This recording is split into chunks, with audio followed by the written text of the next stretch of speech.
Are you looking for a book that has lots of drama, an overload of humor, plenty of excitement, and one mother with 7 adorable, wiggly, and fun puppies?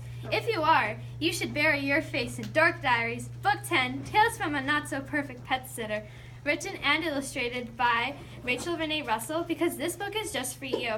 When Nikki and Brandon find Holly and 7 pups, they don't know what to do or who to tell. Will they tell Chloe and Zoe, hope they will keep it a secret, and tell them they need to help them? Will Brianna see the dogs and leak to Nikki's parents?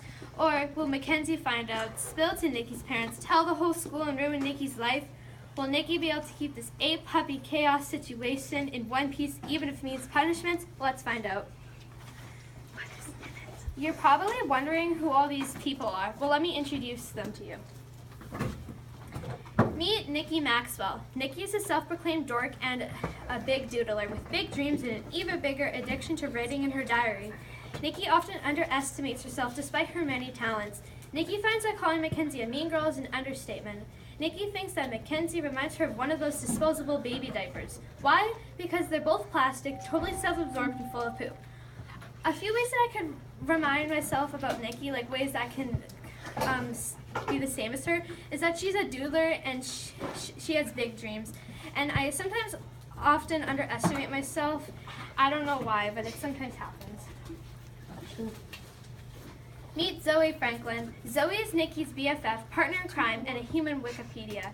She's brainy, mature, and a loyal friend who enjoys reading self-help books and spouting off zany quotes from famous people.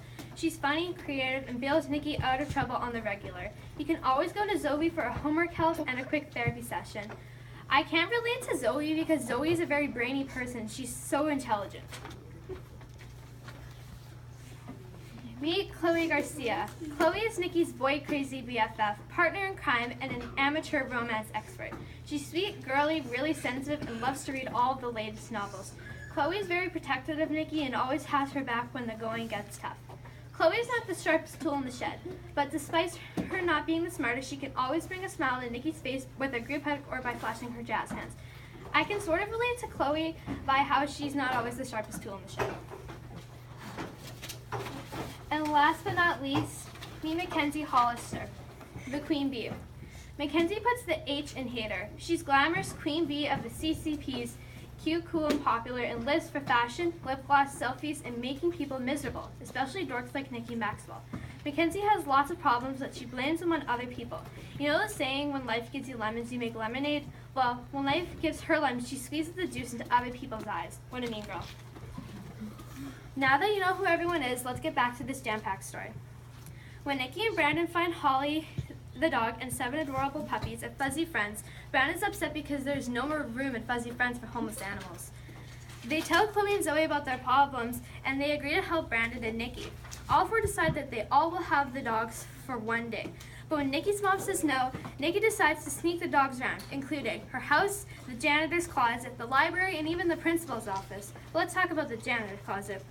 Chloe gives Nikki a baby monitor set to use to listen to the dogs. When Nikki turns the volume up too loud and Chloe forgets to lock the dog cage, it turns into a disaster.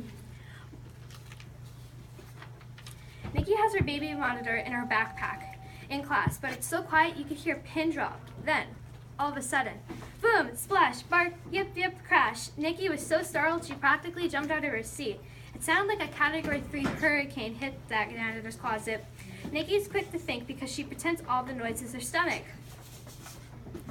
When the noise gets too loud, Chloe and Zoe join in to cover up the noises. But it turns a little weird. Remember how I said Chloe's not the sharpest tool in the shed?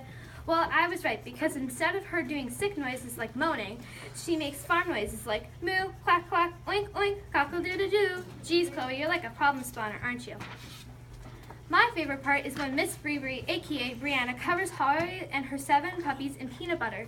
It's so cute to see, but so funny to read. Here, let me read it to you. Today we have a special on the full body peanut butter massage. So I put the peanut butter all over the dogs' bodies. Miss Bree announced proudly. Now the dog is very relaxed. See? I looked behind her and gasped. Holly and her 7 puppies were puke brown and covered in peanut butter. Doggies at the paw spa.